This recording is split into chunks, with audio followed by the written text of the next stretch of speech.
গ্রামের ছেলে নাফিস ছোটবেলা থেকেই খেতে খুব ভালোবাসে। বিশেষ করে রমজানের ইফতার তার সবচেয়ে প্রিয় সময়। সারাদিন রোজা রাখার পর মায়ের হাতের সুস্বাদু খাবার তার কাছে স্বর্গের মতো মনে হয়।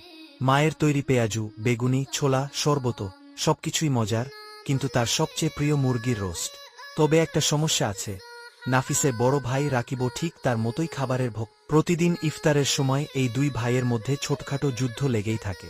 কার হাত কত দ্রুত, কে কতটা নিতে পারবে, এটাই মূল প্রতিযোগিতা। কখনো নাফিসের প্লেট থেকে রাকিব বেগুনি সরিয়ে নেয়, কখনো নাফিস লুকিয়ে রোস্ট তুলে রাখে। মা শুধু অবাক হয়ে দেখে আর মুচকি হাসেন। চতুর নাফিসের চালাকি। ইফতারের মাত্র 5 মিনিট আগে সে টেবিল থেকে নিজের জন্য আলাদা করে একটা প্লেট রোস্ট সরিয়ে রান্নাঘরের কোনায় লুকিয়ে রাখল। মনে মনে হাসল, আজকে কিন্তু কেউ আমার ভাগের রোস্ট নিতে পারবে না। ইফতারের সময় শুরু হলো। আজও দুই ভাইয়ের মধ্যে লড়াই। কেউ পেঁয়াজুর দিকে হাত বাড়াচ্ছে, কেউ শরবতের জন্য ধাক্কা